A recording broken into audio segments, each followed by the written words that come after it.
doggy. My daughter pointed and exclaimed, referring to my sister, the bride. Hey, Olive, stop it!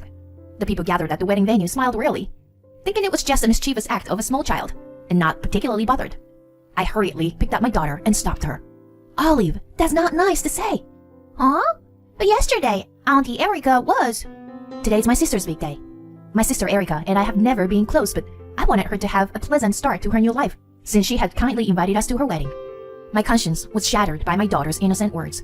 Let's go back in time for a moment. I'm Megan, a 32 years old full-time housewife living in a rented apartment with my husband, Joe, and our daughter, Olive. I married Joe 5 years ago and quickly became pregnant, giving birth to Olive. Joe dotes on our daughter. Many fathers may think that their job is just to work and bring in money, but Joe is different. He took paternity leave, which was still uncommon at the time when Olive was born, and took care of her and me full-time.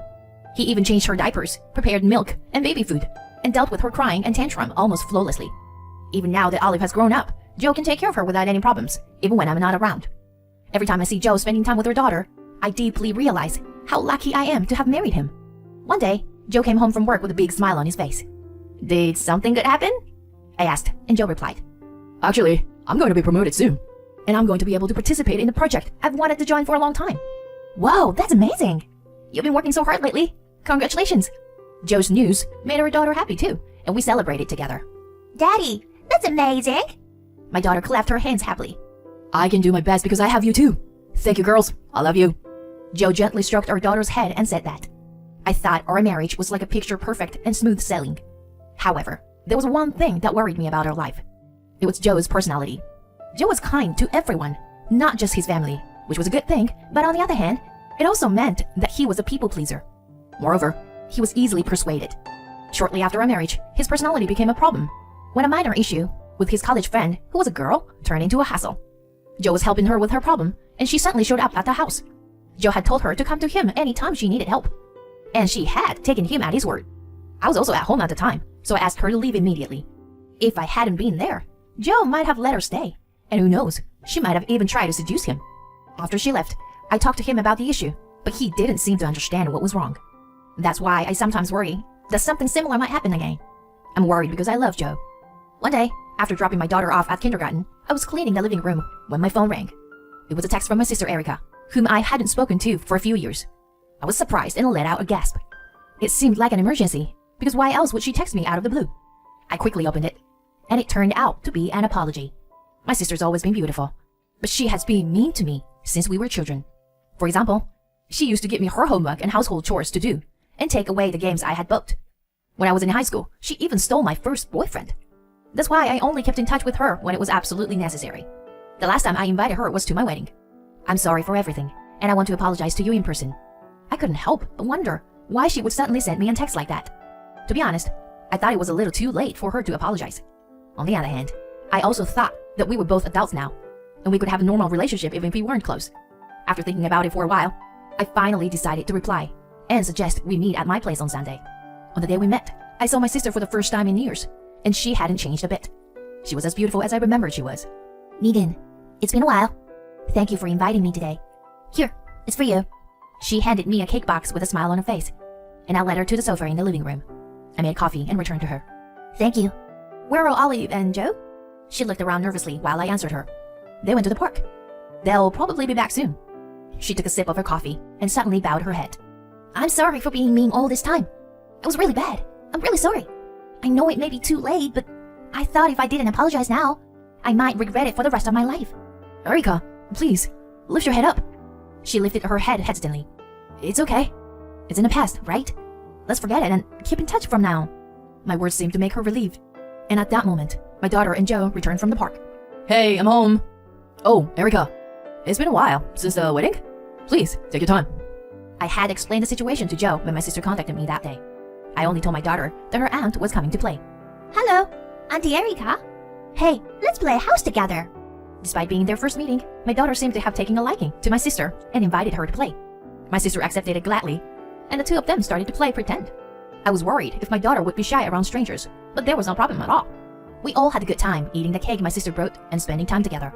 I thought we should have made up earlier, and it was already time without noticing it. Mommy, I'm getting sleepy. My daughter, who had been playing energetically until then, rubbed her eyes and said so.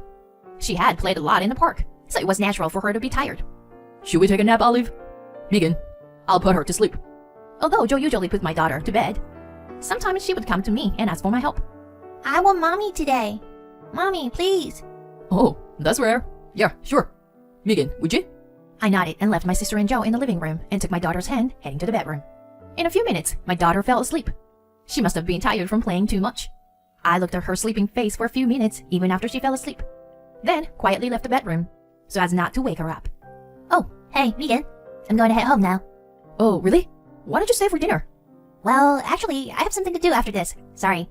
We can hang out again soon. And with that, Erica left her place. It was good to know that I could build a good relationship with my sister from now on. A week had passed since she came over to my house when I received a call from a friend back home who I regularly keep in touch with. She invited me on a trip as my birthday was coming up. Since giving birth to my daughter, I had taken a few family trips, but I have never been on a trip with my friends. I was hesitant to ask him, especially since he was tired from work. After much deliberation, I talked to my husband about it. A trip? That sounds great. You should go. I'll take care of Olive, so don't worry. Really? But it's a pretty far destination, and we'll be staying over for 3 nights. Won't you have trouble taking time off from work? When I asked him this, Joe shook his head. No, I can take some paid time off. In fact, I was just being pushed to take some off from work. So don't worry about it. Go ahead and enjoy the trip. His words put me at ease. And a month later, I went on a 3-night trip with my friends. This trip was a lot of fun, of course. I felt like I had gone back to my single days, and I had a blast with food, sightseeing, and everything else. When I returned home, Joe and our daughter welcomed me back warmly. They had enjoyed themselves while I was away, going out to eat and to the mall. It seemed like there was nothing for me to worry about, and I was relieved. And I was unpacking my bag from the trip. My sister called me on the phone. Although we hadn't met in person since she came over to my house a while ago, we occasionally exchanged a text. Hi, Erica, what's up? Sorry to call you at this time, but I have something I want to tell you right away. Her voice sounded full of joy, so it didn't seem like bad news. Actually, I'm getting married to the person I was dating. We'll have a wedding in 3 months, so I really want you guys to come. What? Congratulations! We'll definitely go. Thank you. I'll let you know the details when we have them. Well, that's all for now. And with that, Erica hung up the phone. She must have been really happy about the proposal. I immediately told Joe and our daughter that my sister was getting married. They both rejoiced, as if it were their own news. I didn't think my young daughter would fully understand, but she seemed happy, so I was content. For a while after that, Joe's work suddenly became busy. He started working overtime and even working on weekends, which was unusual for him. He had said he was promoted and would be participating in a new project, so it couldn't be helped. Despite that, Joe was still taking good care of Olive. When I expressed a concern that he might be overburdened, he smiled kindly and said, It's okay. Just being with Olive makes me forget my fatigue. Is there a better husband and father out there than him? At that time, I really thought I was lucky to have married Joe. However, one day, our daughter looked unusually gloomy. When I asked her what was wrong, she gave me an unexpected answer. I want to play with Daddy. Daddy never plays with me anymore. It was true that he spent time with her less often than before, but he should still be playing with her while I was out. It would be difficult for a daughter, who was almost 5 years old, to understand the situation and circumstances. Daddy is working hard for Mommy and Olive, so even if he can't play with you a lot, you shouldn't be selfish. When Mommy isn't here, you play house with Daddy, don't you? When I said that to her daughter, she made a strange face and seemed like she wanted to say something. Never mind then. She said so, put a nearby blanket over her head, and went to sleep. The day of my sister's wedding finally arrived. My daughter was wearing a beautiful dress and was very excited. Well, I hoped she would stay quiet during the wedding ceremony. Our relatives and the groom's relatives, as well as our friend and colleagues, had gathered in the chapel. A little after the scheduled start time, the groom finally appeared. He was a handsome man who worked for a famous company. Then, finally, the bride, my sister, appeared. She took a step forward, escorted by our father, who seemed like he was about to cry. That was when my daughter pointed her finger and burst out laughing, saying, It's the doggy. When she saw my sister's face. Yesterday, when Mommy was out, Auntie Erica came to our house. Daddy kept playing doggy with her and didn't play with me. What, Olive? What are you saying? It's supposed to be a secret, but Daddy has been playing only with her. I'm mad. I felt the blood draining from my body. Doggy play? What does that mean? Could it be that Joe was having an affair with my sister at home? I couldn't believe it. I thought he was a good husband and father, but he had been betraying me all along. I glared at my sister. She briefly looked surprised, but pretended not to hear. She even tried to continue with the wedding ceremony. However, at that moment, one of the attendees who had heard my daughter's story spoke up loudly. Me too. I and my friends have had our boyfriends taken away by that woman before. She was probably one of my sister's friends. Then the small commotion quickly spread throughout the venue. My sister could no longer bear it and threw off her veil, slamming it on the floor. What are you talking about? That's obviously a lie. Who would have an affair with such an ugly and lame husband of yours? I was angry at her words and couldn't help but retort. You've always been mean to me. I get it now. People never change. You only came to apologize to me to take Joe away. But I'm not going to be fooled again. I'll investigate thoroughly and take action. Shut up! Don't mess with me, Megan. My sister screamed with a bright red face, and I could hear scornful voices directed towards her from those around us. The venue staff tried to calm the situation, but it was already too late. Finally, my sister lifted up the hem of her long wedding dress and ran away.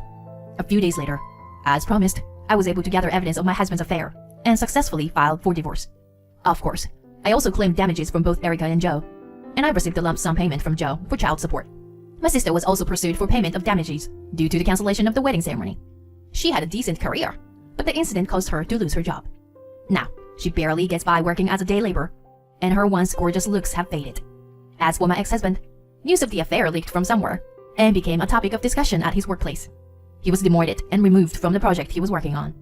It's only a matter of time before he becomes unemployed. Neither my husband nor my sister noticed that our daughter had witnessed their infidelity that day.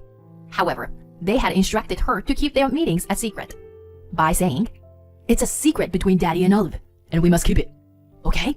I cannot forgive my ex-husband and sister, and I have no sympathy for their current miserable situation. After the divorce, my daughter and I moved back to my parents' house. My parents were furious with my sister and declared a disinheritance on the day of the cancelled wedding ceremony.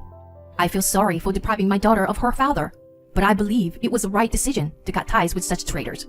I must work hard to provide for my daughter and ensure she never experiences any hardships.